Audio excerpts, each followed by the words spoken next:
Communément appelé berceau du Vaudou, le Bénin s'étend sur 114 763 km² et abrite 10,8 millions d'habitants.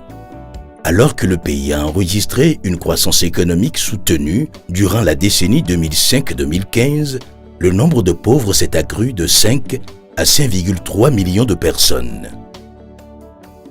Depuis décembre 2016, le gouvernement a mis en chantier un nouveau programme d'action avec l'ambition de renforcer la gouvernance, d'amorcer une transformation structurelle de l'économie et d'améliorer les conditions de vie de la population. La Banque mondiale s'engage dans ce pari. Le nouveau cadre de partenariat pays, le CPF, va aider le Bénin à utiliser plus efficacement ses ressources naturelles, à valoriser davantage son capital humain et à tirer le meilleur profit de ses avantages géographiques de manière durable et inclusive. Dans le cadre de l'IDA 18, la Banque mondiale a déjà mobilisé 482 millions de dollars pour soutenir la mise en œuvre de la stratégie. Des ressources additionnelles seront mobilisées auprès d'autres guichets du groupe de la Banque mondiale. 3 grands objectifs fondent ce nouveau cadre. Transformer l'économie de manière structurelle, renforcer le capital humain, renforcer la résilience et réduction des vulnérabilités liées au climat. La transformation structurelle est un passage obligé pour créer de la richesse. Le CPF prévoit des investissements pour favoriser la productivité et la diversification de l'agriculture.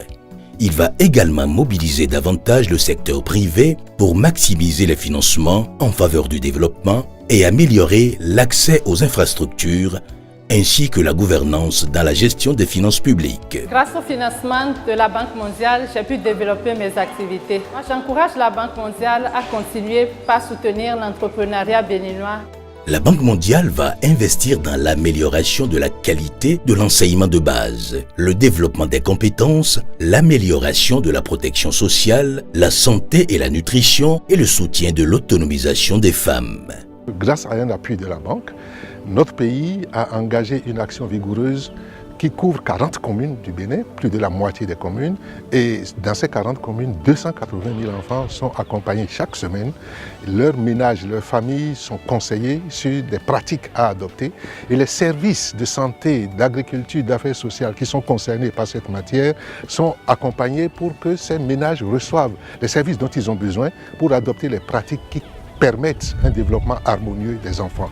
Dans 15 ans, si rien n'est fait, on aura une population qui ne sera pas productive.